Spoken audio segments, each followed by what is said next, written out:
The last film came to an abrupt halt because of intervention of gremlins or ran out of tape or something, so you have to bear with me. I'm not really used to this YouTube lark.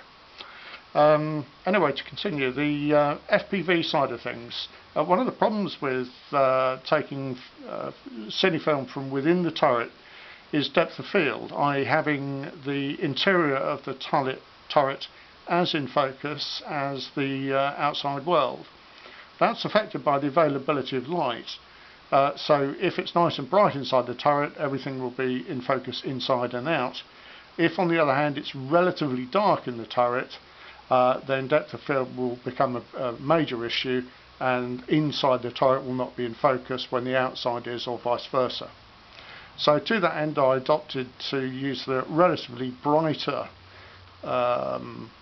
interior paint scheme from the early war, which was a mixture of natural metal and interior green, British interior green, rather than the late war matte black, which you tend to see on most museum examples of these turrets, where everything is just given a liberal coat of soot black.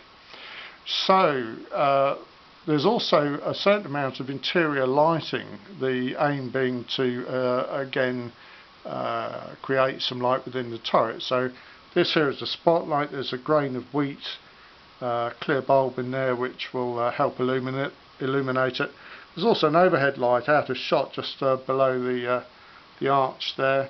There's a dim amber light, it's a form of cool light that was here, or for perhaps changing ammunition where you didn't want to put the main lights on and attract a Jerry night fighter. There's also the Bendix signalling system here, which was 3 lamps.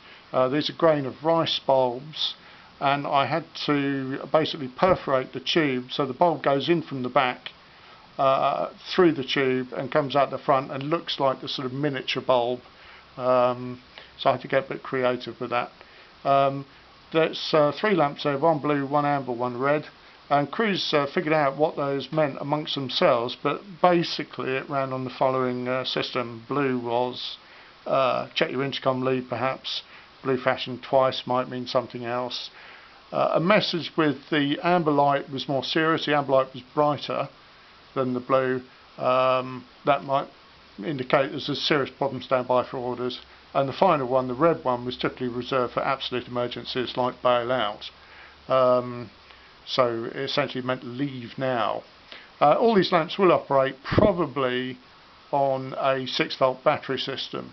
I'm currently playing with the idea. This is the fire extinguisher which will be fitted in the turret. It shows you what's possible with 3D printing as a little bracket for it. And then the extinguisher itself is made in 2 pieces which slot together. It's hollow, so that when you're printing it you can nest lots of parts within that and essentially get them for free. Now, because of the way that has come about, I'm currently playing with the idea of making this a rotational switch, effectively a concealed switch, so that when the turret's fitted to the model, rotating that slightly will enable a switch which will set off all the pretty lights, as it were, because obviously most of the time we don't want them running. The final bit, I have to turn the lamp off for this so that you can see this, but just because it was enormous fun to make, I have made a working reflector gun sight for it. If I turn the light on and hold it against something black, you should see that, perhaps not. Oh, there you go. When it's at the right angle you get a nice spot. So that was a lot of fun to make, not easy. I started off with 3D printed lenses. That didn't work because I couldn't get them sufficiently smooth, and eventually I decided to work it as a sort of reverse of a pinhole camera. So took the lenses I'd made, painted them black, and then drilled ever larger holes in them, starting with my smallest drill, until the things worked. So that was a lot of fun to make, and I'm quite pleased with the result. Moving across now, this is the front turret, which is in a different state of completion. I stagger the assembly of the two, so if I run into something that's a major problem, I don't have to take two turrets apart to correct it.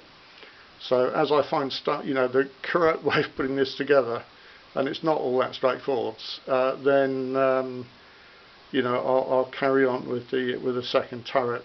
It's noticeable this is a front turret because there's a slight flange here, whereas if you look at the rear turret it's much more subtle. So there's a slight change in the profile between the two, but essentially they're very similar. The only real difference between the two is that the front turret, this is obviously upside down, the front turret has two chutes here which would deposit links into canvas bags, and the rear turret typically had a trapdoor in the floor. Obviously they couldn't send the spent cases from the front turret into the slipstream because it just knocked great holes in the fabric. The traversing system, you can look at here, this is the fixed ring, so this ring here is bolted directly to this alloy plate. And then if I bring this down to an angle, you'll see there's a 45-degree angle where my thumbnail is approximately, and that is one of the two bearing surfaces for the traversing. And then if I take the ring that goes on that and put that in place, so this will be held apart from the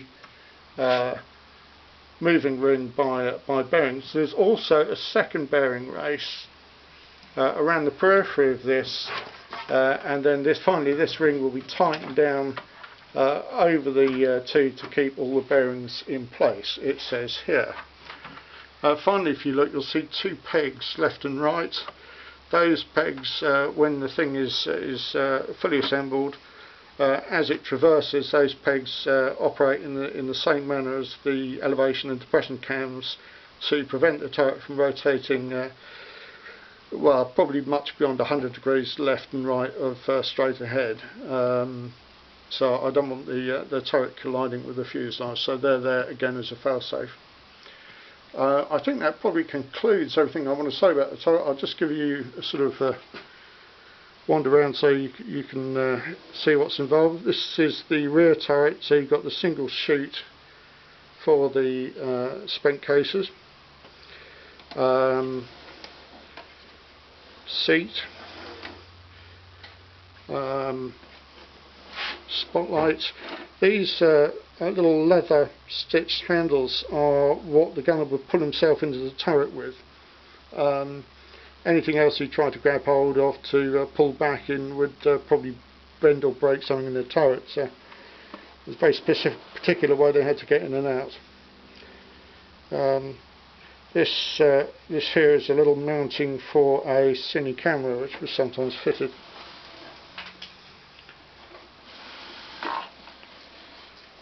It says the caudal brace stiffener. This is one of the baffles that kept the wind out. In time there'll be a full cupola over this, so lots and lots of work left to do. Especially on the CAD side.